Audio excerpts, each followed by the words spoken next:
الحمدللہ رب العالمین الصلاۃ والسلام علی سید الانبیاء والمرسلین اما بعد فاعوذ باللہ من الشیطان الرجیم بسم اللہ الرحمن الرحیم۔ سب سے پہلے میرے تمام سننے والوں کو السلام علیکم ورحمۃ اللہ وبرکاتہ۔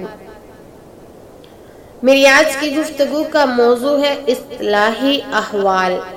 اللہ کے محبوب محمد مصطفیٰ صلی اللہ علیہ وآلہ وسلم نے ہمیں ہلاکت سے بچانے کے لیے کس قدر مضبوط انتظامات فرمائے اور کتنے یقین سے فرمایا کہ وہ امت کسی بھی طرح ہلاک نہیں ہو سکتی جس کے شروع میں درمیان میں مہدی اور آخر میں عیسیٰ علیہ السلام ہو، لیکن خود ہم پر بھی کوئی ذمہ داری عائد ہوتی ہے کہ ہم خواہ مخواہ بھاگ کر جہنم کی طرف نہ جائیں۔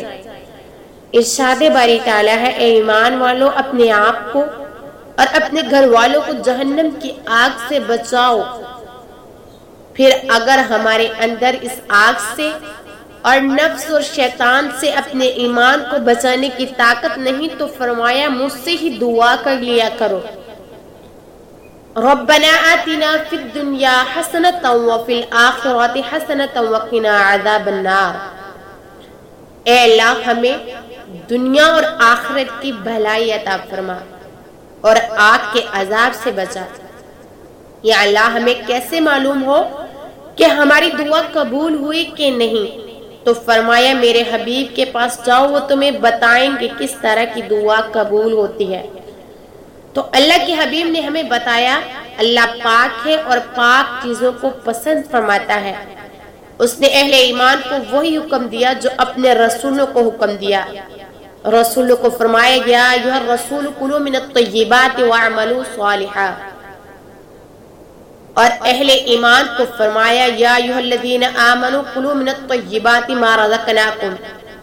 پھر سرکار نے ایسے شخص کا ذکر فرمایا جو دور دراز سے سفر کر کے آتا ہے، سفر کی مشقت سے بال بکھرے ہوئے، چہرہ گرد آلودہ، اس حال میں ہاتھ اٹھا کر دعا کرتا ہے۔ دیکھنے والا سمجھتا ہے کہ اس کی دعا تو ضرور قبول ہوگی، یا رب کہتا ہے، لیکن اس کا کھانا حرام کا، لباس حرام کا۔ انی یستجیبا کہتے ہیں کہ کسی ظالم بادشاہ نے تختہ سلطنت پر بیٹھتے ہی علماء صالحہ اور اہل اللہ کی پرتکلف دعوت کی اور پھر رعایا پر ظلم شروع کر دیا۔ کسی نے کہا ظلم نہ کر، کہیں کسی کی بد دعا سے تیرا تختہ خطرے میں نہ پڑ جائے۔ اس نے کہا میں وہ انتظام کر چکا ہوں، میں نے تمام لوگوں کی دعوت کی، لوگوں کو حرام کی دعوت کھلائی، اب ان کی دعا قبول ہونے کی کوئی صورت نہیں ہے۔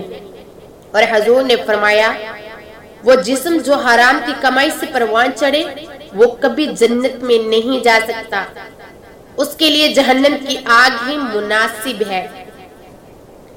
ہمارا تو آج ہی مشن بن گیا ہے کہ پیسہ ہو چاہے کیسا ہو، حرام ہو حلال ہو، جائز ہو ناجائز ہو، اس کی کوئی پرواہ نہیں ہے۔ آپ دیکھیں کہ اشیاء خوردونوش بیچنے والے جتنے لوگ ہوٹلوں، بیکریوں، دودھ دہی کی دکانوں پر بیٹھتے ہیں، بے نمازی، بے دین، نہ نماز نہ روزہ۔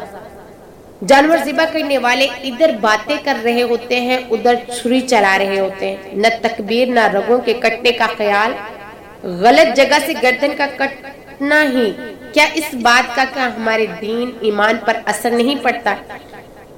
کیوں نہیں؟ جیسے طب پاکیزہ اور حلال کے لقمے سے دل میں نور پیدا ہوتا ہے، اسی طرح حرام اور ناپاک روزی سے دل مردہ ہوتا ہے، باطن بے نور ہو جاتا ہے۔ ایک نان بھائی آٹا گھونتا تو یا عزیزو کا وظیفہ پڑھتا، روٹی لگاتا تو یا کریم پڑھتا، آگ جلاتا تو اللہم اجرنی من النار پڑھتا۔